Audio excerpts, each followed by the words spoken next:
Good evening, and welcome to The Right Side, where we explore news, views, and opinions from an admittedly conservative perspective. I'm your host, Jim Tu, and tonight we'll be talking to Peter Kuo, who is running for vice chair of the California Republican Party. And so without further ado, Peter, welcome to the show. You've been here a couple times before, so you're now a three-peat player on The Right Side. Thank you again for doing the show. Sure. So let me ask you, Pete. We were on the show about a couple years ago. I think you were running for you're considering a run for the California Insurance Commissioner. What's been going on since then? Well, it's been exactly a year. I was here on February 13th, 2018, and at that time I was in the run for California Insurance Commissioner. So ever since I didn't win the race, I have become involved with the party and trying to make it better. Okay. And this year, there's an opportunity to come up to run for CRP's California Republicans Vice Chair.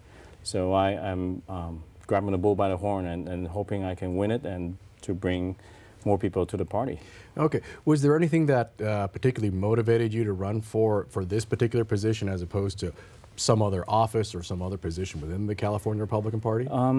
I feel it's very, very important that I do this right now, just because last November we got slaughtered. Right. I mean, honestly, okay, I think that's a fair. Is that what you brought the violin for? To play to tell a story, really. Yeah, I play think the Titanic theme song or whatever. Well, we did have a big hole in the party, and we lost half of the legislator that we're supposed to have. Right. Again, due to ballot harvesting and many other various reasons, and I realized one thing is that one of the biggest things in my campaign when I ran for state senate 5 years ago was the lack of diversity within the party. And do you know how many languages are there in our ballot? I'm going to guess 22. No, am I wrong? That's actually 7. Okay, well, so totally way off. Right? But 8 more to come. Okay, there you go. So there's 7 languages right now, and 5 of them are in the Asian language. There's the Chinese, Japanese, Korean, Vietnamese, and Tagalog, which is Filipinos. So as a party, I feel that we definitely need to reach out to that particular demographic, ever-changing, expanding demographic in the state of California. We need to reach out to them and grow the party. And the best way to have that is someone in leadership who can speak their language. I'm fluent in Mandarin. My wife is Indonesian. And we can definitely reach out to them and grow the party, expanding that message. The Republican is the party that should belong because of our conservative value as well as our look on politics in terms of small government and low taxes. And we're all very frugal people. We like low taxes. Okay. So if you like low taxes, join our party. Now, but in the last election, I assume a good percentage of that vote went to the Democrats. Correct. So why do you think that is, given the fact that Asians or certain people of California are frugal and would like lower taxes? That's one thing I'm scratching my head still today, trying to figure that out. Because we leave our country, it doesn't matter if I'm from Taiwan. Many of the Bay Area immigrants are from China and Korea and Japan. They are here for a reason, for better opportunities and for better education for their children. And I think the current California government has been led by the Democrat Party for the past 30 years. And where are we in education? We're 48th in math and reading. Rise up and say, hey, what's wrong with the results of these elected officials? Let's give Republican a try and see if we can do better. Okay. Yeah. So, but I'm assuming that this state of affairs existed before the last election. It's been pretty existent for years before that. Fair? Right. Yeah, it is. Yeah. Right. So, what do you? I mean, and I'm assuming that the Republican candidates that were running for the various offices these things occurred to them too. So what do you think they or other candidates or people before you did wrong in conveying that message to the voters? I think there's a very strong stereotypical things about Republican Party in general. Okay. I think we're viewed as the party of no, the party of sticking to one principle and not let go. But what I would like to bring to the party in particular is, look, I mean, we are 50 shades of red, right? Right here in California, we are Republican. we should bring the message of inclusiveness. And I think for too long we've been stereotyped to, to a point where we hang a sign on a door say, Buddhists need not apply, or various religions, So that stereotypical really hurt us in elections, reaching out to those demographics. Again, I'm promoting that we should have a lot more outreach effort to let people know we are the party of efficient government. So if you're for efficient government, you should really look at the Republican Party as a party to sign up for instead of being independent. Now, for the first time in history, California has more independent registered voters than Republicans. Mm-hmm. So I would like to change that if I elected. Okay. So assuming, let's just say you get your wish, you become the vice chair of the California Republican Party. Mm-hmm. What would you do different to improve the image or to increase the outreach to diverse communities? Sure. I think we need to start with a basic ground game we have, is to assign a precinct captain for every neighborhood. Because, again, during my state senate run, the biggest challenges I have was to knock on every door in a state senate district of almost 1 million people. Right. And that's an impossible task for any candidate to accomplish, even in 2 years' time, right? Okay. So I would love to work with the precinct captain and let everybody knows that, hey, there's a Republican on your block. If you have any questions about this candidate that you're considering voting, there's a person that you can knock on his door and figure it out what he stands for. Not only that, I think the precinct captain job is to know everybody on his block. So when there's a Republican candidate coming for his help, the system is already there in place. It doesn't matter, if it's assembly seat or state senate seat or even a mayor seat. They will reach out to this particular precinct captain and ensure that the message is heard clearly. And for the candidate, I think coming to media outlets like this can really help them to get their voice heard. Yeah. So if you would like to be able to build the party at a very local and grassroots, or as they say, granular level, yeah, right? What do you think would be the biggest challenge in doing that? In doing that would be funding. Okay. Funding and branding message that I was Donald Trump's campaign director in 2016. So every day while we are making outbound calls, there's a message from the headquarters saying that this is today's subject that reflect what happened yesterday or this coming week, and get that message across. So to have that system in place, it will take money and resources and the particular ideas from the top down to let people know that this is what we're standing for. This is why you should be voting Republicans. Okay. Yeah. So, but what do you think if funding is the biggest challenge, then mm-hmm. what is the biggest challenge to fundraising?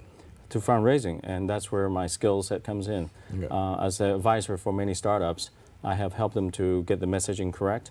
What problem are you solving? What is your solution? And why are you doing it? So we will make sure that our messaging is that of the right one, of the conservative one, of the open-minded one. Okay, yeah. Because I mean, you always hear these complaints that money kind of goes to consultants, and right, then yeah. You get the same results. Mm-hmm. What do you think you can do to prevent the money from going to the consultants and getting the results that aren't optimal? I'm a firm believer of our county central committees. So we're 58 counties in the state of California. I really think we should make each county's central committee the cornerstone of our election block. And so we will help the county to raise money and keep more than 50% of it at the county level, and then some of them go to state level. And likewise, when state raise money, a part of it should go to county as well. Okay. And that way they can decide on the candidate they choose. Okay. to help them to win elections. Okay, so now when you're sitting here and you're going to run, I assume you're not running unopposed, correct? No, I do have 2 other candidates, okay. So a total of 3. What makes you different than the other 2 candidates? And I believe when entering this race, I have an open mind, knowing that there will be competitors, yep. And just like a small business owner, if you're going to vote or you're going to hire someone, would you want the most qualified person? Right. And I believe I have the qualification to do this because of my fundraising experience, my branding, as well as my forward-looking attitude. Okay. You know, being a pilot, I like to see what's ahead of me before I chart the course and know what's in it. And mostly about risk management. I've been an insurance agent for 25 years, as you know. Okay. So I will make sure that we assess the risk before we do everything. All right. So since you are forward-looking and as a pilot and you see the risks in front of you, what do you see in front of you for the Republican Party at this moment? Democrats. Okay. They'll be obviously our biggest. A sea of blue, right? Right. Okay. But again, I see a lot of things they're doing that is appealing to the masses. Right. I mean, for example, they have 3 languages on their website. They have Chinese and Spanish, versus we have nothing. Right. You mean no website or just English? Yeah, just English. Okay. Just English. Okay. We have English, yeah. But I feel that's one direction we can at least take to appeal to more demographic. And a little different, again, different from my other candidates. I do take my own schedule. I'm a small business owner, so a few business run by themselves. I hire people to do that. And my experience in fundraising as well as branding, I can really use that skill set to help the party. Yeah. Okay. But you see in front of you a sea of blue. Okay. And you have a rough you have a good outline for rebuilding the party. What do you see the path for the Republican Party to get to the point where they're competitive again in the state of California? Currently, we have 24% registration in Republican. I would like to get them to 40%. Okay. If we get to 40% Republican registration in the state of California, we have chance to win many elections, because many of the independent voters actually do vote Republican because our value really identify with their thinking. Yeah. Okay. Well, you previously mentioned that there are 50 shades of red, right? So there's no complete checklist where every Republican has to agree with. Right. Correct. Necessarily have to agree on a lot of the social issues. Would that be Correct. fair? Yeah. But in terms of taxation, spending, and regulation, would that be where you think the party That should would be going? one of the main messages. Again, in my candidacy, I'm endorsed by the Pro-Life Council. Yeah. Again, a lot of people say, "Hey, don't talk about that," because most people are pro-choice. But again, I feel strongly in my personal value that pro-life should be one of the main messages that Republicans should hold. And I'll leave it at that. I really think it's an important value dear to my heart. If everybody can talk about smaller government, low taxes, even the Democrats, they can talk about that. But Well, not these days. Not these days. I know. But they got this Green New Deal thing. Yeah, right? boy, that is disastrous in the making if they want to go towards that route. But again, I think bringing the pro-life message will be very, very important for the party moving forward. Yeah. Okay. But do you see, at least for regards to that issue, do you see room in the party for disagreement or shades Absolutely. of red? Again, not everybody's going to be agree with me, Right. and I get that. But I like to share that story of why we come here in the first place. Right? In 1982, we left or escaped Taiwan because the government came down on us because they saw my father in a anti-government rally. Right. 7 years prior to that, I was 7 years old. Like many Asian parents will ask your kids, "You want to play violin or piano?" Right. And my dad was kind of joking and saying, "Oh, it's a lot easier to have a violin on your back That's right. than a piano. If Okay. you have to flee the country, right?" That's true. And we never thought 7 years later it happened. You're running with your violin on your back Yeah, as opposed literally. to I piano. came here with a violin and a suitcase, and that was it. Okay. And you don't regret choosing the violin over the piano. Well, so no, not at all. So in fact, violin has become my instrument of love because it reminds me why we're here in the first place. And it took me 24 years to become a citizen of this great country. Wow. Okay. I waited in line patiently. Just imagine if you were waiting in line to go into Disneyland. Right. You waited for 24 years. You put all your life savings to buy that one ticket to get in. Okay. Yeah, right. but and America and, as Disneyland. Okay. Well, I guess, yeah, you can kind of say that yeah, but in its own you way. know, I'll be the first one to stand up on scream on top of the laws. We should not tolerate illegal immigration because they are cutting in front of us and without the respect that we have for the law of this country. Yeah. Okay. But in terms of, persuading the independent voter or voters that are not completely blue, what do you see the path for? What do you see the best way to persuade the voters in the middle, to the extent that California has voters in the middle, that the Republican Party or the vision of the Republican Party, as you see it, is the best way to go? You know, that all goes back when I became a citizen in 2006, right? I went to, there have this two tables registering voters outside right after you get your beautiful citizen paper. And there's a big old fancy Democrat table with lots of free stuff, free flags, free food and things like that. And there's a Republican table with nothing but the registration card. Registration card. So, of course, I run to the Democrat table. I say, so which one of you have lower taxes and small government? And she kind of point to the Republican table and say, they're promoting that. Right. But you get free stuff. But you get free stuff over here. But, you know, we have free Medicare, food stamp, all those programs that, well, free. Okay. And I thought about it for 2 seconds. I said, no, I'm going to register as a Republican. And that's a party that I love. And ever since 2006, I've become a Republican. I've been wanted to make sure that you survive. And today, that problem is so deep that, you know, if we continue this path of party of no, next election, 2020, will be half again. Okay. So if the Republican Party cannot make it in California as the party of no, then what's the yes that you put in its place? So the yes is that 50 Shades of Red, okay. The message. If you're for liberty and individual liberty and freedom, Republicans' idea is that of individual liberty and freedom. Join us. Okay, but then the issue is, not everyone necessarily initially sees it that way, right? A lot of people might prefer security, or equality to, more liberty and freedom. They'll take. They may be more inclined to the more security, the more equality. Yeah.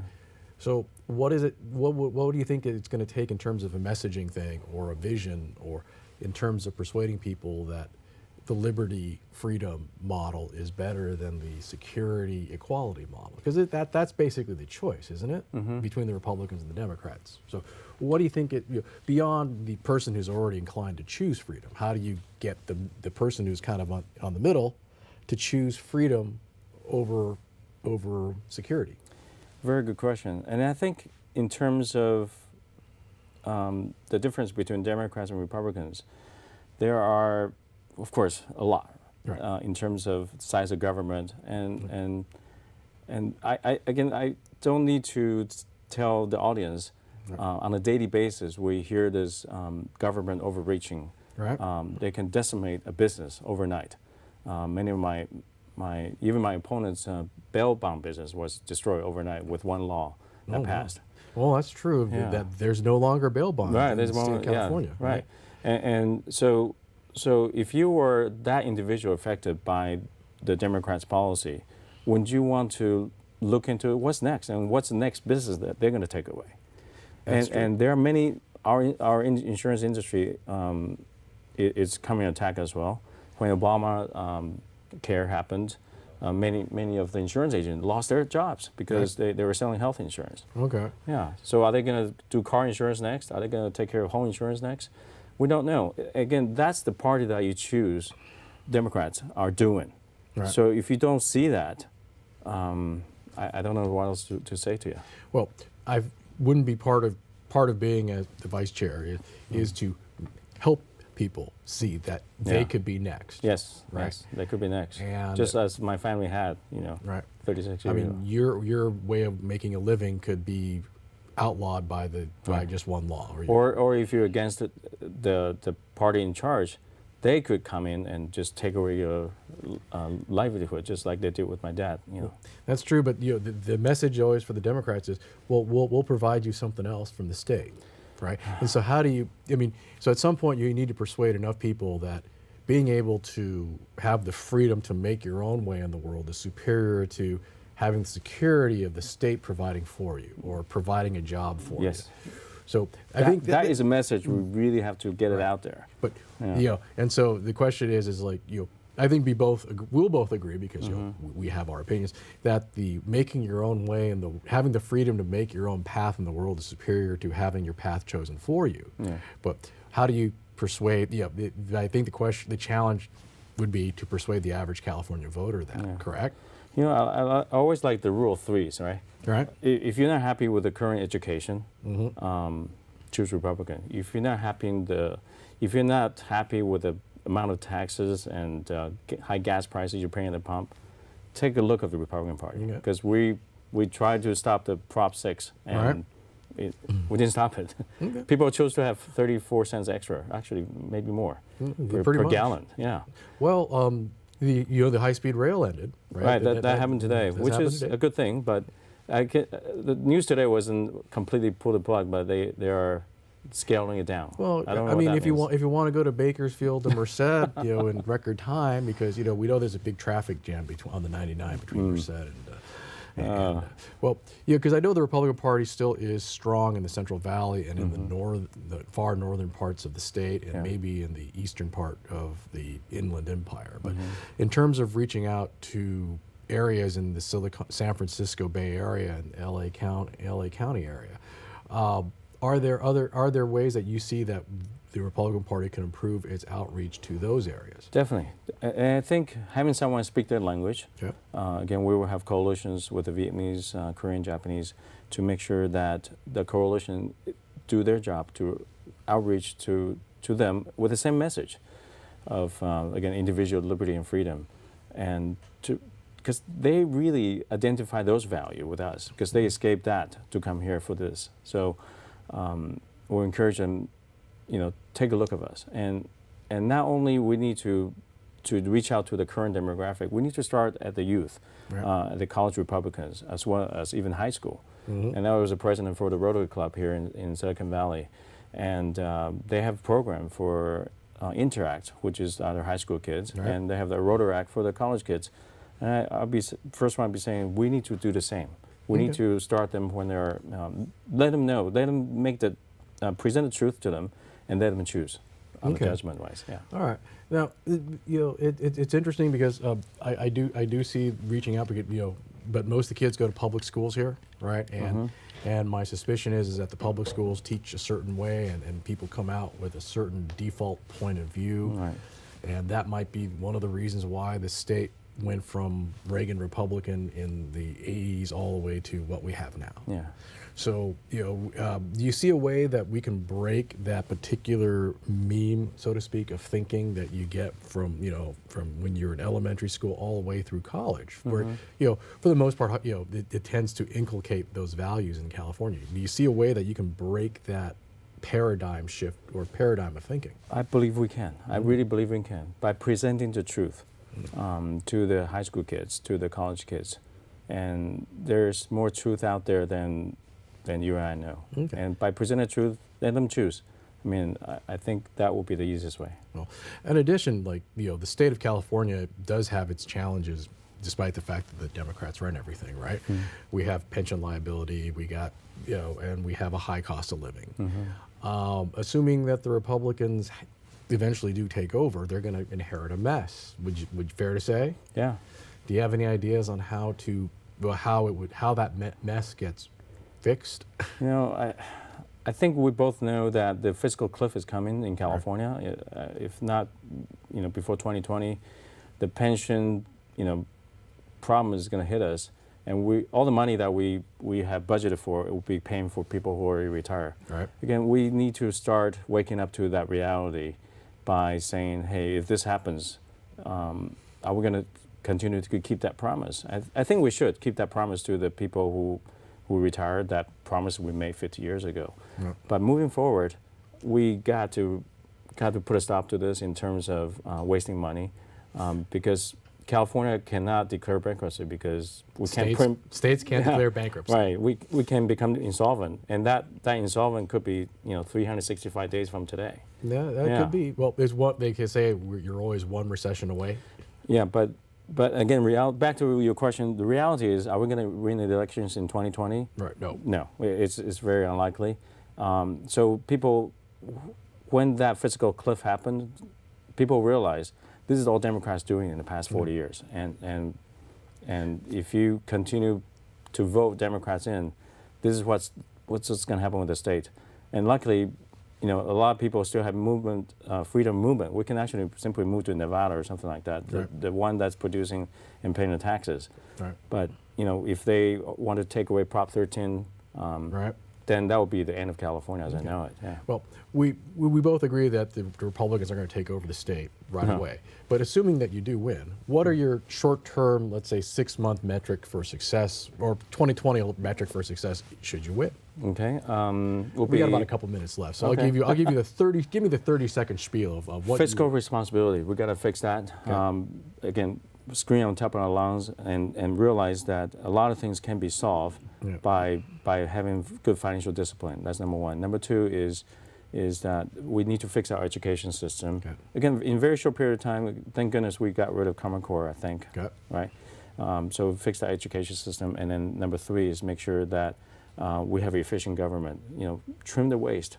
Look what happened with DMV today. Well, there you go. Yeah, we can do better. I guess they still with all these new technologies. Can you still hire people to wait in line for you? Oh, anyway. All right, Pete. All right, thank you very much. You're welcome. We're out of time, so let me say thank you to the audience. And anyways, thank you very much for watching the show. Just want to make sure that this show is underwritten by the Liberty Forum of Silicon Valley, and without which we couldn't have the show. The Liberty Forum, their big thing is they meet once a month, the second Tuesday of every month at the IFES Portuguese Hall at 432 Stearland Road in Mountain View. The speaker in March is Rob Long, a Hollywood screenwriter and producer. I think he produced Cheers, which is kind of cool. Oh.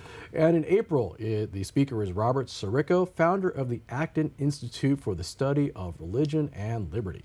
And so I hope Pete and I were able to get you to thinking about what the hope of the Republican Party is, and possibly introducing the possibility of limited and split government in the state of California. But until then, remember, for every issue there's at least two sides. So make sure the side you're on is the right side. Thank you very much.